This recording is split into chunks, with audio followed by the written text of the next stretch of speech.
Hello students, welcome back to the class. Yesterday we had started section 1 that is footloose in Agra. Footloose means freely move करना बिना किसी responsibility के. तो जो author है ये आगरा में मूव कर रहा है फ्रीली विदाउट एनी रिस्पॉन्सिबिलिटी. तो उसे कैसे क्या क्या फेस किया, उसने क्या क्या देखा, क्या क्या उसने फेस किया, उस चीज़ के बारे में बताया गया इस चैप्टर में. See what is given in the chapter. Just summarize what we had done yesterday.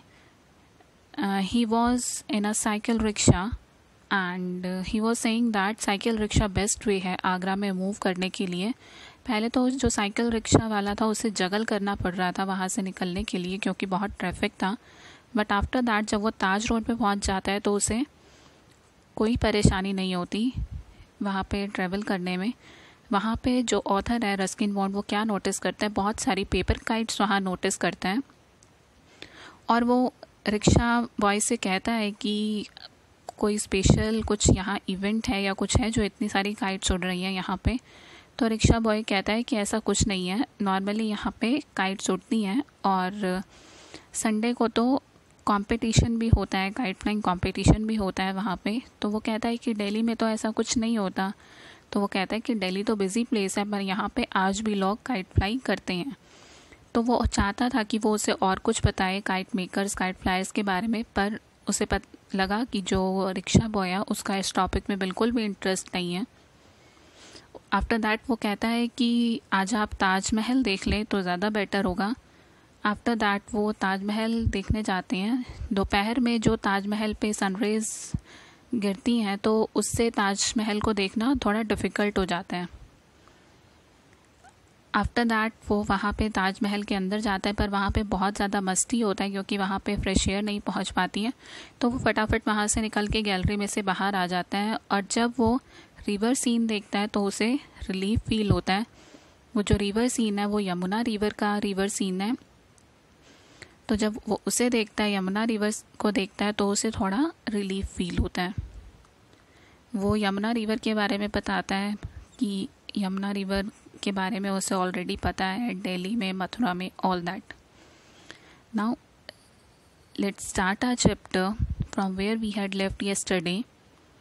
And then the winds its way to Agra to the spot by the Taj where parrots flash in the sunshine, kingfishers swoop low over the water and a peacock struck across the lawn surrounding the monument. और फिर नदी अपने रास्ते से आगरा तक जाती है, ताजमहल के उस प्लेस तक जहाँ पैरट सनशाइन में चमकते हैं, किंगफिशर पानी पर झपटते हैं एंड पीकॉक्स प्राउडली लॉन्स में घूमते हैं जो मॉन्यूमेंट के चारों ओर है. After that I follow the peacock into a shady grove. Author कहता है कि मैं मोर को एक छायादार ग्रोव में फॉलो करता हूँ. Grove means group of trees. It is quite name and does not fly away, कि वह काफ़ी कंट्रोल में था और वह नहीं उड़ा वहाँ से. It leads me to a small boy who is sitting in the shade of a tree. और जब वो उस पिकॉक को फॉलो कर रहा था तो वो पिकॉक को फॉलो करते हुए उसके पीछे जाते जाते एक छोटे लड़के तक पहुंच जाता है जो पेड़ की छाया में बैठा होता है और उसके हाथ में कुछ ग्रीन कलर के फ्रूट हैं, उन्हें खा रहा होता है.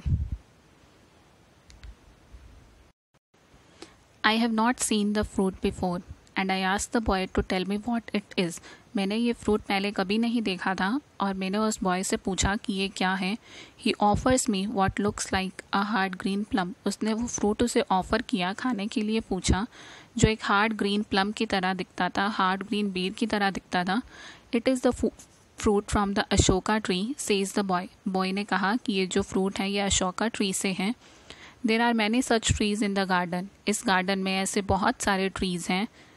Are you allowed to take the fruit. तो जो ऑथर है रस्किन बॉन्ड वो उस बॉय से पूछता है कि क्या तुम्हें परमिशन है ये फ्रूट लेने की. I am allowed, he says grinning. वो हंसते हुए स्माइल करते हुए कहता है आई एम अलाउड, मुझे परमिशन है. My father is the head gardener. जो मेरे फादर है वो यहाँ पे हेड गार्डनर है. I bite into the fruit. उसने फ्रूट को बाइट किया, खाया. इट इज़ हार्ड एंड सोर. वो जो फ्रूट था वो हार्ड था, सख्त था, सोर. खट्टा था, बट नॉट अनप्लीजेंट, पर ऐसा नहीं था कि वो अच्छा नहीं था. Do you live here, I ask. Author Ruskin board ने उस गार्डनर बॉय से पूछा, डू यू लिव हेयर, क्या तुम यहाँ रहते हो? Over the wall, he says, उसने कहा उस दीवार के पीछे. But I come here every day, पर मैं यहाँ हर रोज़ आता हूँ. टू हेल्प माई फादर, अपने फादर की हेल्प करने. And to eat the fruit. So you see the Taj Mahal every day, तो तुम ताजमहल को हर रोज़ देखते हो. I have seen it every day for as long as I can remember, जहाँ तक मैं याद कर सकता हूँ मैंने ताजमहल को हर रोज़ देखा है. And I am seeing it for the first time, you are very lucky. तो ऑथर कहता है मैं तो आज पहली बार ताजमहल को देख रहा हूँ. यू आर वेरी लकी, तुम बहुत लकी हो. ही श्रग्स. श्रग्स क्या होता है? जैसे शोल्डर लिफ्ट करते हैं, कोई इंटरेस्ट शो नहीं करने में कि इंटरेस्टेड नहीं है उस चीज़ में, that is shrugs. If you see it once और 100 टाइम्स, आप इसे एक बार देखो या 100 बार देखो, इट इज़ द सेम, ये सेम रहता है. इट डज़ नॉट चेंज, ये बदलता नहीं है. Don't you like looking at it then, तो क्या तुम्हें इसे देखना पसंद नहीं है? I like looking at the people who come here, मुझे जो लोग यहाँ आते हैं उन्हें देखना बहुत पसंद है. दे आर ऑलवेज डिफरेंट, वो हमेशा अलग होते हैं. In the evening there will be many people, evening में यहाँ बहुत सारे लोग होंगे. You must have seen people from almost every country in the world. तो जो ऑथर है वो कहता है कि तुमने तो कंट्री के वर्ल्ड की हर एक कंट्री से यहाँ लोगों को देखा होगा. दैट इज़ सो, हाँ ऐसा ही है. They all come here to look at the Taj, वो सब यहाँ आते हैं ताजमहल देखने. Kings, queens and presidents and prime ministers, film stars और पुअर पीपल, गरीब लोग भी. And I look at them, और मैं उन्हें देखता हूँ. In that way it isn't boring, और इस तरीके से कि कभी भी बोरिंग नहीं होता. Well you have the Taj to thank for that. तो ऑथर उस गार्डनर बॉय को कहता है फिर तो तुम्हें ताज को थैंक यू बोलना चाहिए इस चीज़ के लिए. Next is he gazes thoughtfully at the shimmering monument. Gazes मतलब देखते रहना, आँख टिका के, बिल्कुल आँख ना हिलाना वहाँ से. He gazes thoughtfully at the shimmering monument, वो शिमरिंग चमकते हुए मॉन्यूमेंट की तरफ देखता है और सोचता है. His eyes are accustomed to the sharp sunlight. जब ऑथर वहाँ ताजमहल की तरफ देख रहा था तो उससे नहीं देखा जा रहा था क्योंकि ताजमहल पे सीधा सन रेज गिर रही थी, पर क्योंकि उसकी आइज़ को आदत हो गई थी वहाँ ऐसे सन रेज में, तो his eyes are accustomed to the sharp sunlight. जो उसकी आँखें थी वह चमकती हुई लाइट की उसे आदत हो गई थी. He sees the Taj every day, वह ताज को हर रोज़ देखता है. और but at this moment he is really looking at it. देखना एक तो सीधा बस देखना और एक होता है लुक. तो पहले तो वो क्या करता था, सिर्फ देखता था, मतलब उसके बारे में कुछ सोचता नहीं था. But now he was looking at it, thinking about it, वो उस बारे में सोच रहा था. वॉन्डरिंग कि what magic it must possess to attract people from all corners of the earth, कि इसमें ऐसा क्या मैजिक है जो ये अर्थ के हर एक कॉर्नर से लोगों को अपनी तरफ अट्रैक्ट कर लेता है, लोगों को अपनी तरफ अट्रैक्ट करता है. To bring them here walking through his father's well kept garden so that he can have something new and fresh to look at each day.